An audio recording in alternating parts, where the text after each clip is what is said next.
Hi, and welcome to Unlocking the Fingerboard with Chord Shapes.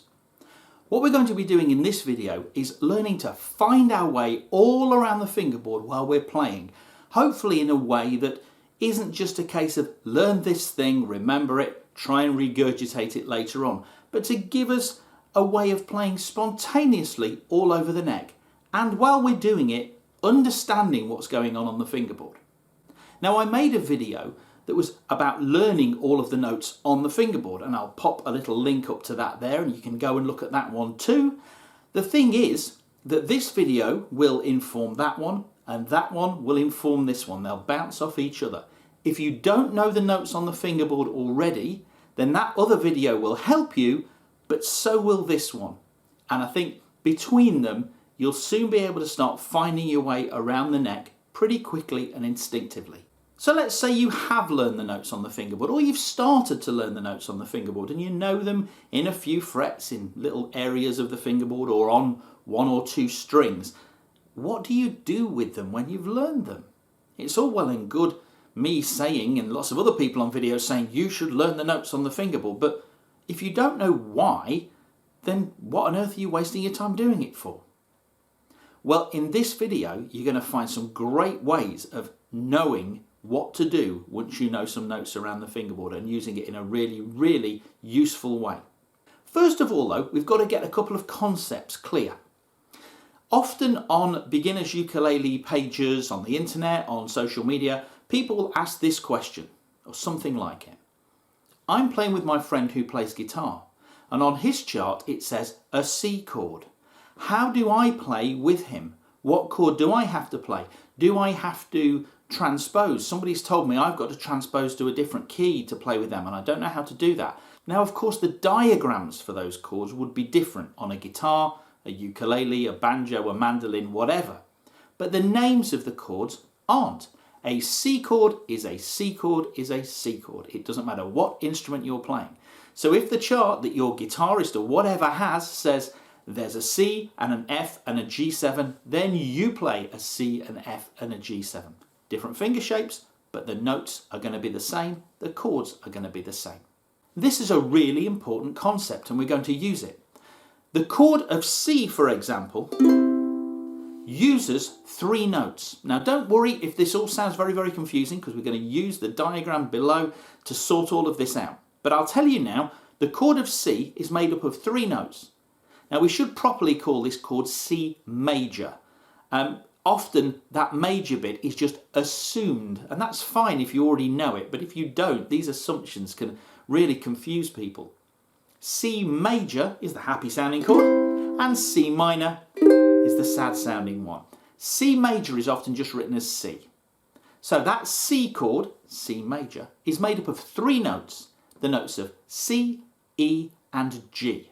And when we play our C chord down here, if you look at the chart, you can see that that is entirely made up of the notes of C, E and G. We have our open G string, our open C string, our open E string, and then another C on the top. And that's simply because I want to strum all 4 strings, so I've doubled up one of those notes. It doesn't matter which one I double up, that's just to do with what's convenient on the neck of the instrument quite often. But because it contains the notes of C, E and G, that is a C chord, properly a C major. Now all major and minor chords only have 3 notes in them. So there's a fun little exercise you can do already. Find all of the major and minor chords you know and find out which one of the notes you're playing twice. Because if you're playing all 4 strings, you're doubling up one of those notes. So what if we highlight on our chart all of the places on the neck where we find the notes of C, E and G? Now I've only gone up to the 12th fret on my chart, but if you got to the 13th fret on your ukulele, that will be the same as the 1st fret, and the 14th will be the same as the 2nd, and so on. We can loop this chart round. We could make a C major chord using any combination of C, E and G. And if you look on there, you might see some familiar shapes that you already know. This one, for example, where it's 5, 4, 3, 3, which you can see on our chart there, highlighted. That's a C. So we have that combination of C's, E's and G's. This combination of C's, E's and G's. You can also see one up at the 7th fret where we have 9, 7, 8, 7. And that's a C chord. But we could also just play 7, 8, 7 on the highest 3 strings and leave the G open because it's a G and it fits in a C chord. Oh, hang on, we could leave the C string open as well if we wanted and go open, open, 8, 7. Because yet again, we've got the notes of G, C, another C, and then an E. Now, hang on a minute, we could even take that finger off and just go open, open, open, 7. And we've got G, C, E, and another E. All of those will be C chords anywhere we can do it. Now, some of them are going to be physically very difficult to do, but you just throw those ones away and find the ones that work for you and the ones that you can reach. Any combination of C, E and G is a C chord. Now, while we're looking at the fingerboard, notice how I've got gaps on my diagram, and that's where the sharps and flats would be. So in between A and B, there's nothing there, and that would be the A and a bit, the A sharp, or you could call it B less a bit, so B flat. But we don't have to write all of those in because we can just figure out what they are by the notes either side of them. That was one of the things on my other video on learning the fingerboard. You don't have to try and memorise every fret everywhere. You can simplify it and miss out some of those notes. But it also has another effect. What we're essentially playing here are the white notes on a piano keyboard. We're missing out all of the black notes, which are the ones that we commonly refer to as sharps or flats. That means all of these notes are from the scale of, from the key of C major. And we can build lots of chords just using the notes from C major. And guess what? They'll all belong in the key of C major. They'll all go together well. So let's see what we can find. We can make C, of course, using any combination of those C's, E's and G's. We can also make D minor. Now, if you don't know the notes of D minor, just play a D minor chord, have a look at the chart, and you can read off what the notes are, and you'll be able to see all the other places we could play a D minor. So we can make a D minor or a D minor. We can make an E minor. We can make an F. You know when we play an F and sometimes we add this note at the 3rd fret of the 1st string and sometimes we don't? People often ask me this. They go, is that an F or is that an F? Which one's an F? Well, now you know. An F chord is made up of the notes of F, A and C. And that top string could be another A, open, or another C at the 3rd fret. So we're not adding anything, we're just doubling up either an A, if we play it with 2 fingers, or if we put down that finger on the 3rd fret of the A string, we're doubling up the C. Now, of course, we could double up the F, but that would mean going all the way up here, and that's not something we can reach, so that's why we don't do it. But that's why we can play F both of those ways. I said that major and minor chords have 3 notes, but other chords have more notes. 7th chords, for example, have 4 notes in them. So whenever you're playing a 7th chord, if you're playing it with 1 of each note, then you're only going to have 4 strings, 4 notes, all different. Occasionally there are some ones we play on the ukulele where we miss 1 note and double another, but we'll worry about those later. Have a look at a G7 chord. Now, if you don't know the notes of a G7 chord, that's fine because you can play your G7, look on the chart, and then you can see all the other places we can find those notes. And they'll all be a G7 chord. They'll all have the same combination of 4 notes.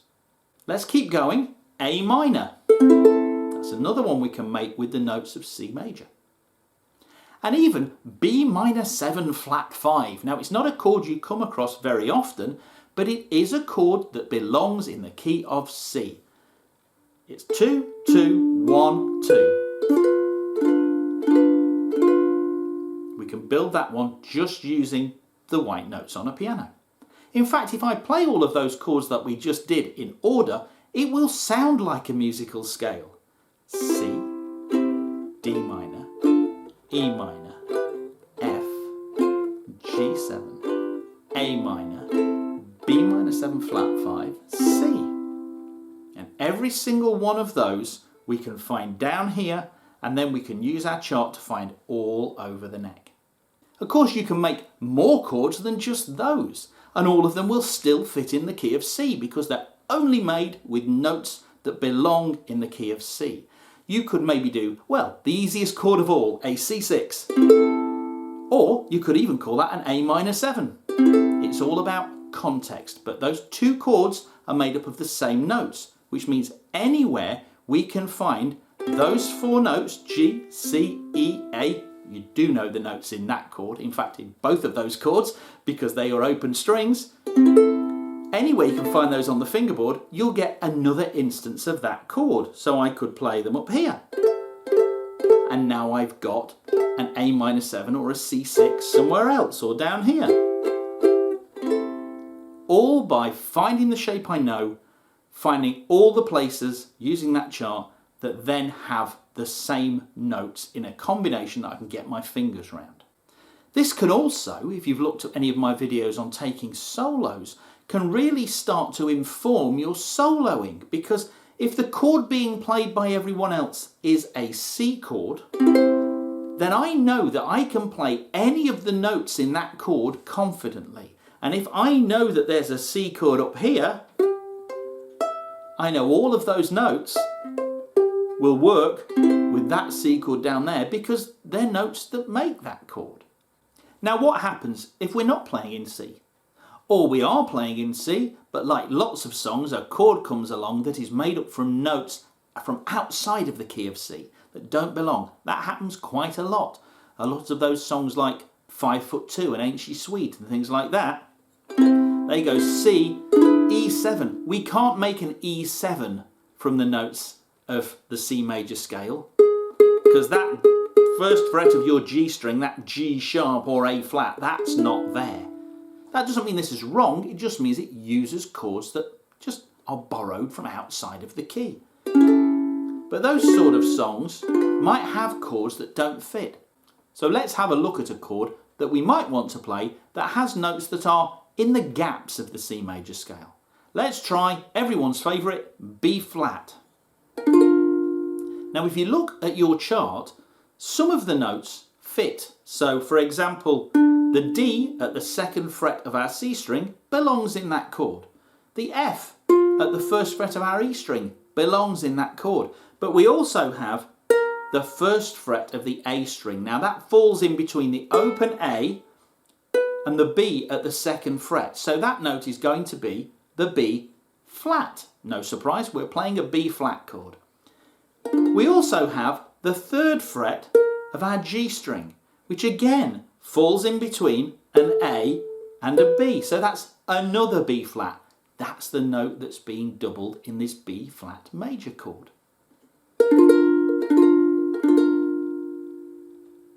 So on our chart you can see that we've got notes that sort of fill in the gaps in between them. But that's fine because they'll always be in that same gap. So if I want to find B flat everywhere else, I know I need the notes of the F there, the D that we've already got in our key, both of those, but then the note that falls in between A and B.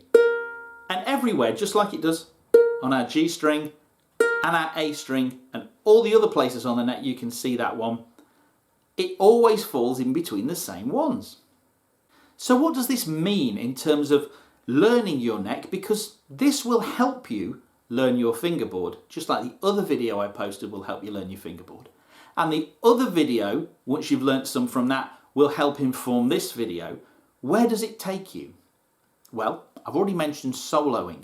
If you're aware that when you play a C chord, rather than just mentally seeing that shape in your head, what if you also could see another shape that you know is the same chord, just as quickly as you recognise that one, and another one, and then maybe even one that you never thought of before because you know where the notes are?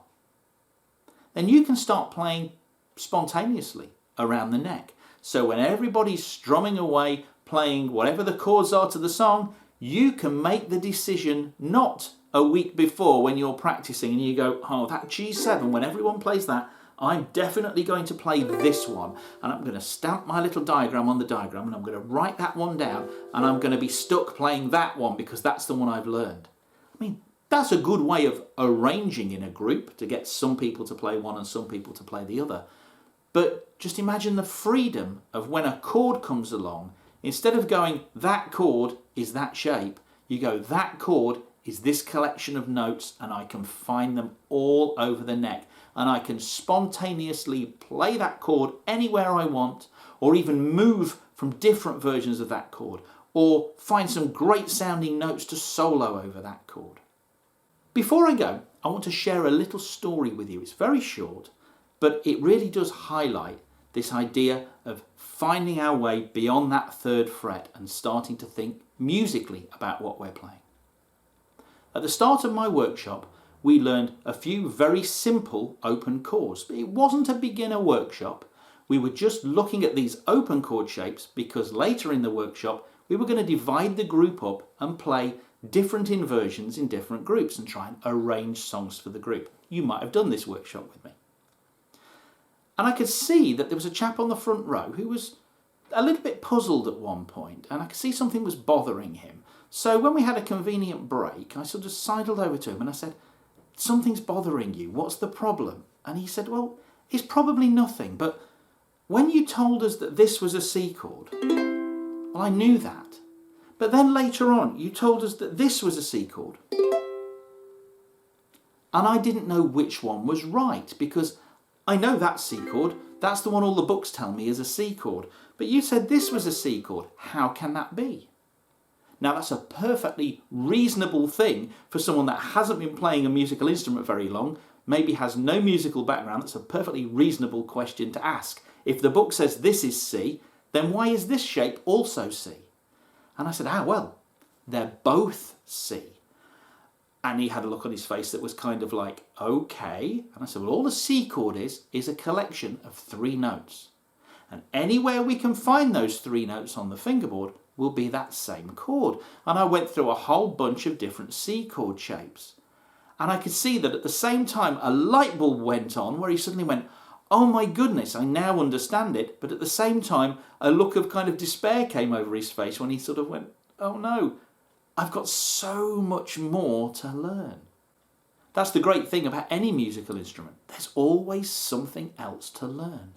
But if we can start getting out of the little cage, I like to call those little diagrams of chords, I like to call them cages, because they can really constrain us to simply recognising a little box with dots in and going, that is a C. That is not the be-all and end-all of a C chord.